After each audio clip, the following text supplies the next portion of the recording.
Good morning. Today we will discuss about a Sri Lankan short story, The High Chair by Sita Kulatunga.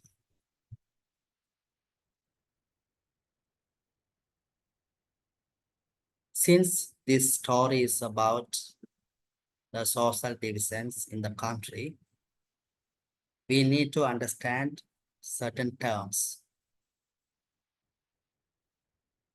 The term social stratification refers to the classification of people in the society into different groups. A hierarchical system is used by the society to rank and categorize people. According to sociologists, classification of people is a natural consequence in every society.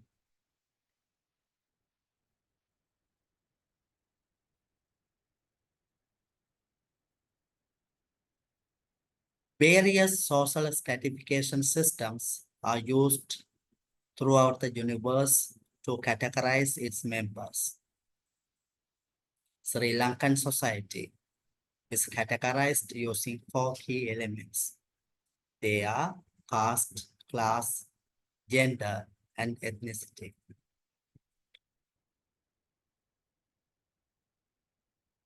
Among these 4 elements, the story, The High Chair by Sita Kulatunga, deals with caste, an element used to categorize the people based on their occupations.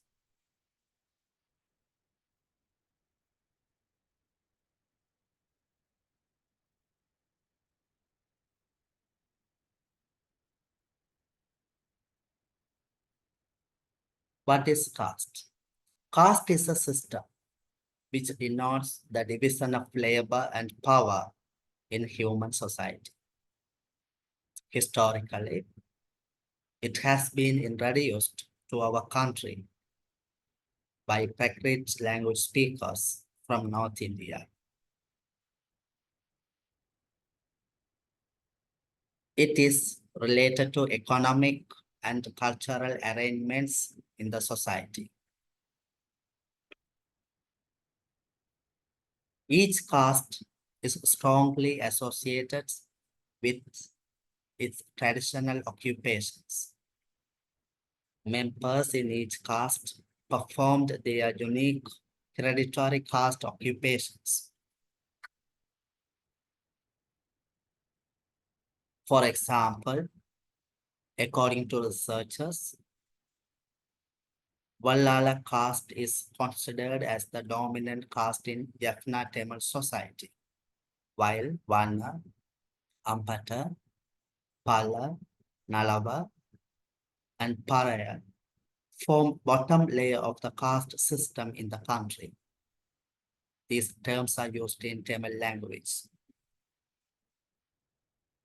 The term Panchama is collectively used to refer to the above 5 groups.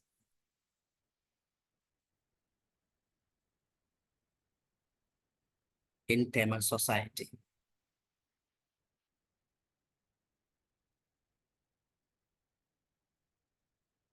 Though slightly different caste system is observed in Sinhala society in Sri Lanka, the caste what washermen form through their occupations has been placed in the bottom layer of the system.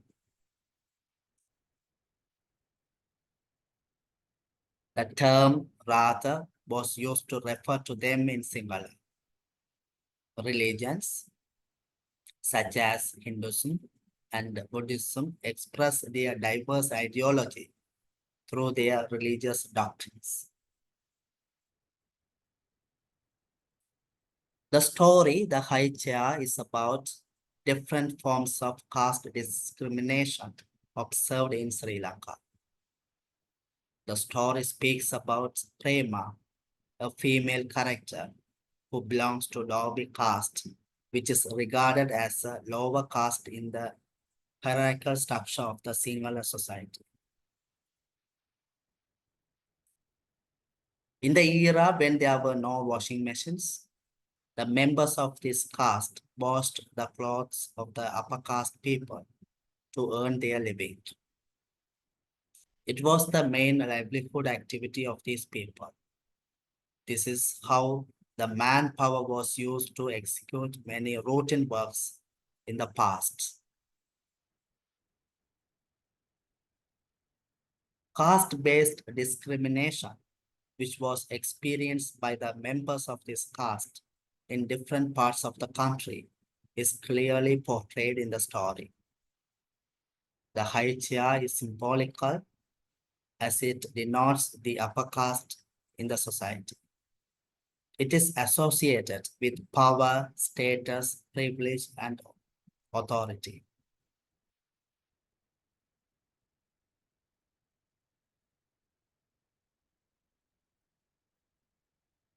Being a member of the upper caste had been a factor for economic advancements and superiority. It is linked with the capitalistic nature of the society too. It reveals the economic imbalance of families. Caste played a role in economic advancements in the society. The story presents two different perceptions, treatments, and attitudes of two generations on caste-related norms. It highlights how younger generation and older generation respond to matters like this in the society. Readers can realize it when elders use small chairs at home to let lower caste people sit when they visit upper caste peoples. Offering big chairs, high-backed chairs in particular, to the members of lower caste was denied. Certain privileges were denied to the members from the lower caste according to the caste norms. For example, since Prema is the daughter of a Dobi woman, the servant Yoshikami in the household, which belongs to upper caste people, offers only a small schoolroom chair. As far as Prema is concerned, the high-backed chair of the dining room at the chairman's residence is out of bounds for her use. Social activists criticize these practices in line with social injustice, violation of human rights, and violation of individuals' freedom. Caste is considered as a closed system, while class division of the society has been regarded as an open system, as it allows new members to enter into their desired arena from other sections of the society.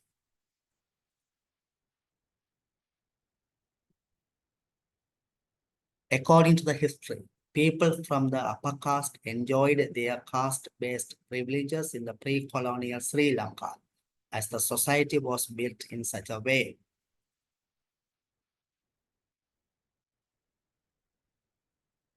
People from underprivileged caste were excluded from power, access to state assets like land ownership, etc.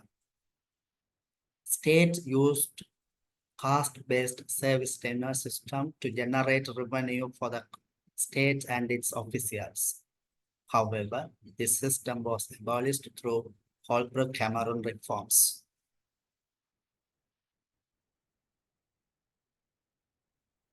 From the above examples, we can understand that the caste discrimination had been in place since pre-colonial era in the country. But caste identity has been a hidden entity now, so it has not been openly acknowledged by any policies in the country.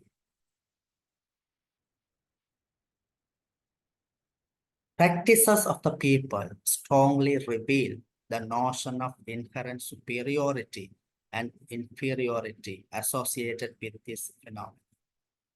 Prema's hesitation to visit others' houses in the story is a good example.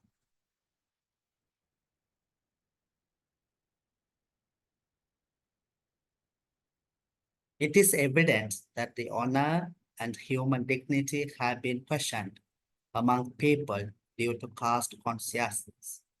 The story reveals how a member of the underprivileged caste manages to uplift her status using opportunities offered by the states. Free education in such society has played a significant role for the remarkable social change and mobility.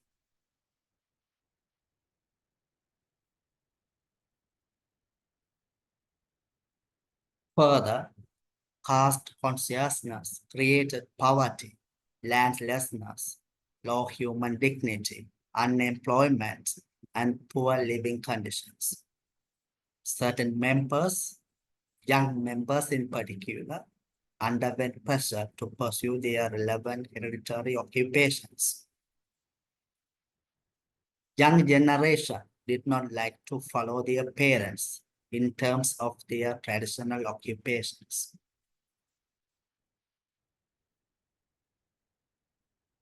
The phrase equally disgusting reveals Prema's unwillingness to wash others' clothes as a professor.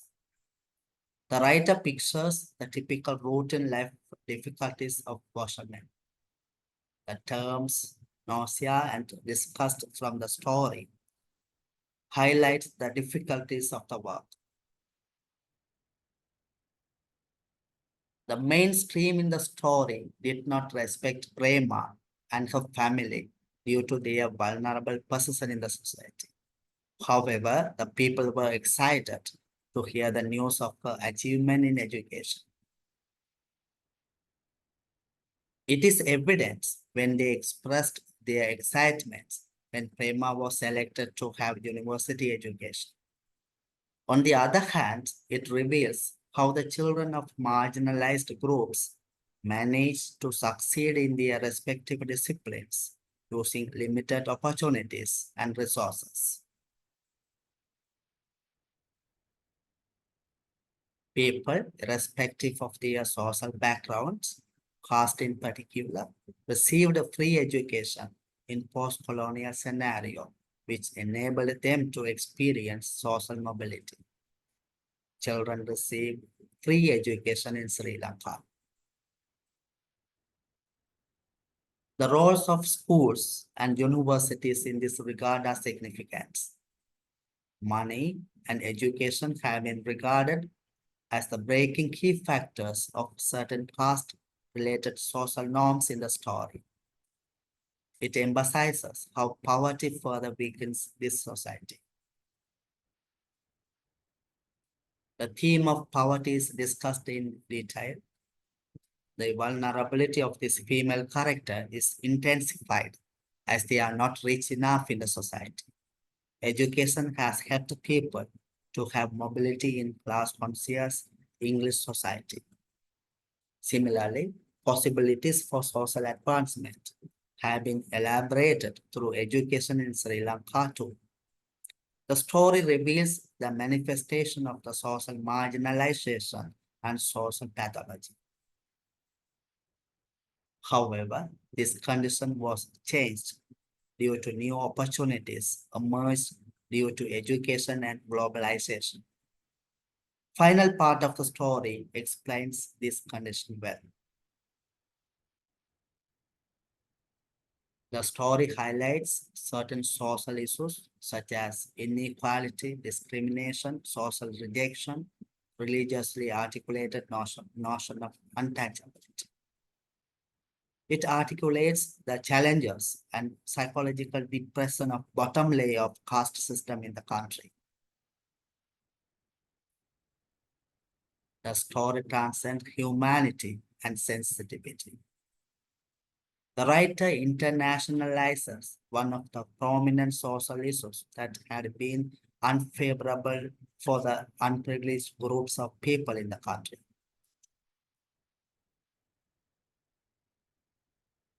Language used in the text promotes authenticity. For example, the names of the people, Shikami, Tilak Jayasuriya, the names of the places, Kalampur, Peradeniya, and certain singular references in the story add Sri Lankan flavor to the text.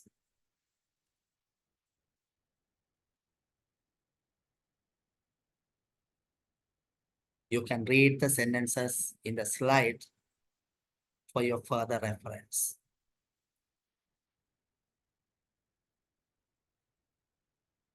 Writer's intimate knowledge of rural Sri Lankan's life has brought life to each description in the story. Since the writer deals with familiar themes, it has been authentic, which grabs the attention of the readers.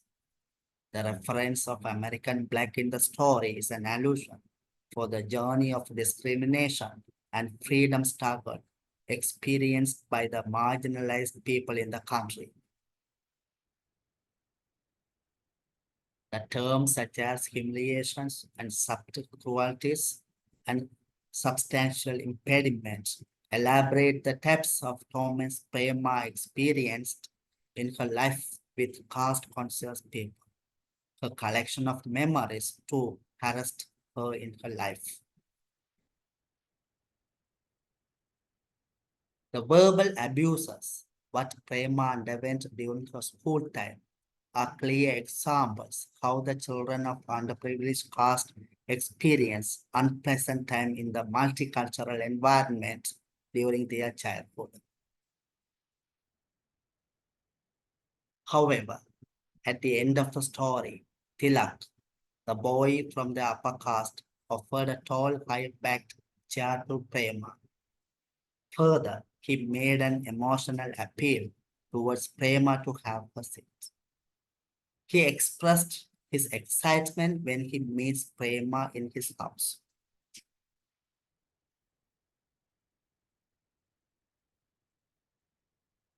It shows the change in the society,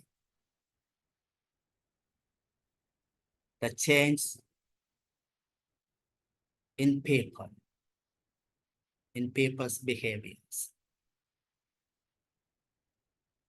Tilak is from younger generation, whereas his parents and other elders in the story belong to older generation. The writer highlights the generation gap in terms of attitudes and perceptions towards caste-related matters.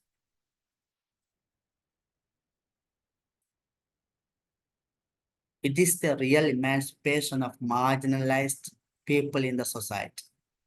Equality has been reinforced. It has been possible through her education. Education has helped both. On one hand, it has helped Tilak to realize the true value of a fellow human being.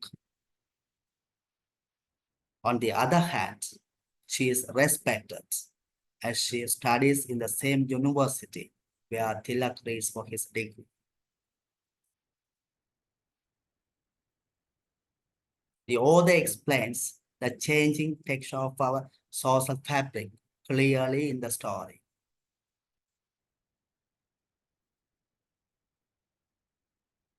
Among many other factors which contribute to a social change, education is seen in the prominent place, which impacts greatly on individuals' achievements and status.